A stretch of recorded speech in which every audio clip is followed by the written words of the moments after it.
Assalamualaikum warahmatullahi wabarakatuh. Perkenalkan, nama saya Hairunisa, NPM 1820060501 dari 7B non-reguler. Jadi hari ini saya akan menjelaskan tentang isi makalah saya yang berjudul Politik Ekonomi Kerakyatan. Jadi saya akan menjelaskan 5 poin penting dari isi makalah saya. Jadi poin yang pertama itu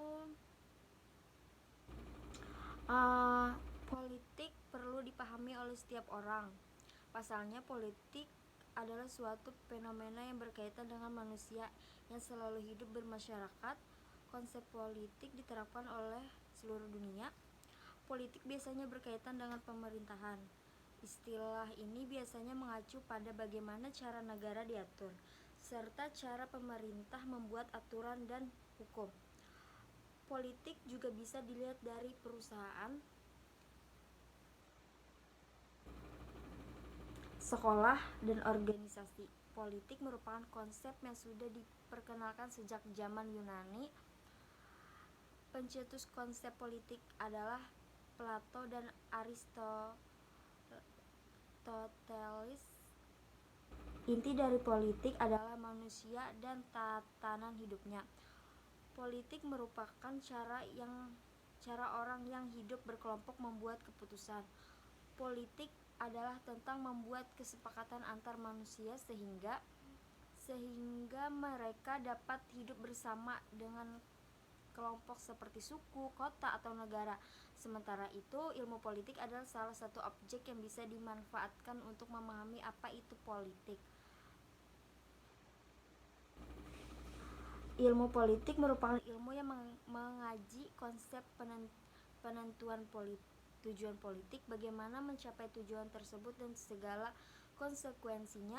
Ilmu politik mempelajari pemerintahan dalam segala bentuk dan aspeknya, baik teoritis maupun praktis. Poin yang kedua, ekonomi kerakyatan pada dasarnya adalah sistem ekonomi yang berbasis pada kekuatan ekonomi rakyat. Ekonomi rakyat sendiri adalah kegiatan ekonomi atau usaha yang dilakukan oleh rakyat kebanyakan yang dengan secara swadaya mengelola sumber daya ekonomi apa saja yang dapat diusahakan dan dikuasainya, yang selanjutnya disebut sebagai usaha mikro, kecil dan menengah UMKM, terutama meliputi sektor primer seperti pertanian, peternakan, perikanan, sektor sekunder seperti pengolahan pasca panen, usaha kerajinan, industri makanan, dan sektor tertier yang mencakup berbagai kegiatan jasa dan perdagangan yang ditujukan terutama untuk memenuhi kebutuhan dasar dan membangun kesejahteraan keluarga tanpa harus mengorbankan kepentingan masyarakat banyak. Poin yang ketiga, definisi politik ekonomi kerakyatan.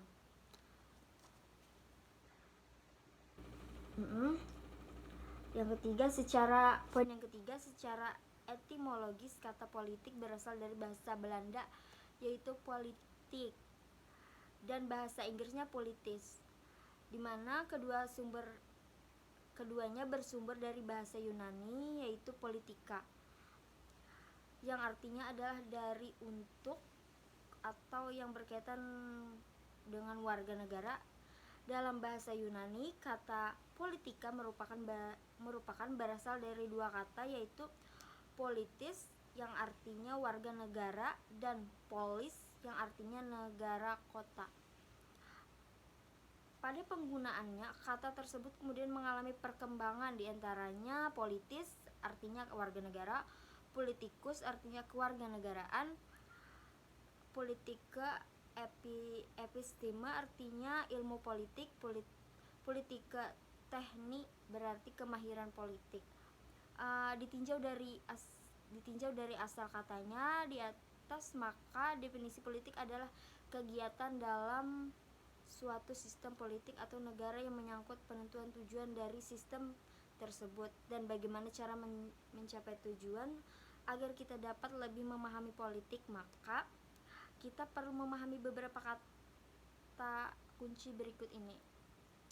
Kekuasaan politik, yang pertama kekuasaan politik, yang kedua legitimasi, yang ketiga sistem politik, yang keempat perilaku politik, yang kelima partisipasi politik, yang keenam proses politik, yang ketujuh partai politik.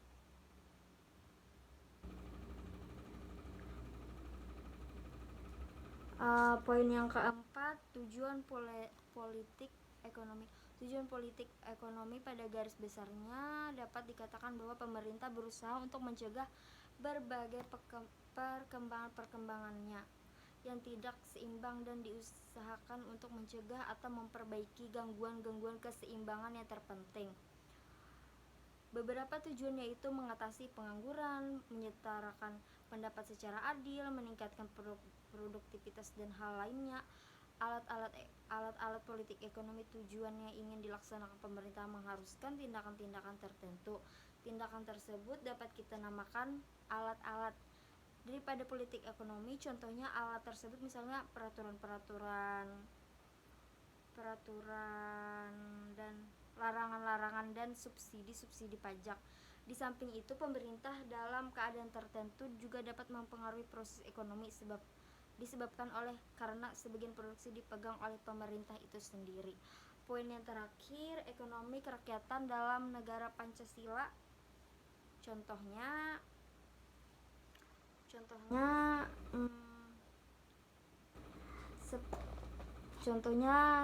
ada 5 contoh ekonomi sebagai penumpang perekonomian domestik. Yang pertama ada koperasi dilatar belakangi oleh Undang-Undang Dasar Nomor 33 Ayat 1 di nama azas yang mendasari badan usaha ini ialah asas kekeluargaan. Definisi koperasi secara luas ialah koperasi adalah badan hukum yang didirikan oleh orang perorangan atau badan hukum koperasi dengan memisahkan kekayaan para anggotanya sebagai modal untuk menjalankan usaha yang memenuhi aspirasi dan kebutuhan bersama di bidang ekonomi, sosial, dan budaya sesuai dengan nilai prinsip dan prinsip koperasi. Contoh yang kedua, usaha mikro, kecil, dan menengah atau UMKM. Usaha mikro, kecil, dan menengah UMKM juga menjadi contoh ekonomi kerakyatan yang ada di Indonesia. Kemudian memudahkan memasuki pasar internasional, membuat UMKM terutama yang bergerak dalam bidang kerajinan tangan menjadi salah satu komoditas unggulan di Indonesia. Contoh yang ketiga, industri kecil dan menengah. Tidak jauh berbeda dengan UMKM, industri kecil dan menengah juga menjadi penopang perekonomian di Indonesia serta merupakan salah satu contoh ekonomi kerakyatan. Contoh yang keempat, KUR atau kredit usaha rakyat. Kemudian dalam penerimaan KUR atau kredit usaha rakyat yang digagas oleh pemerintah tentu semakin menumbuhkan kegeliat dan potensi pasar ekonomi kerakyatan. Contoh yang kelima ada pasar tradisional. Pasar tradisional selalu menjadi tempat transaksi antara penjual pembeli dan memperoleh suatu barang. Ciri pasar tradisional tak bisa digantikan oleh pasar modern adalah adanya sistem tawar-menawar sehingga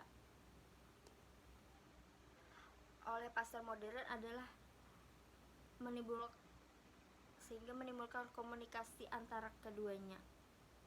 Jadi itu saja yang bisa saya sampaikan dari isi makalah saya. 5 poin penting ya.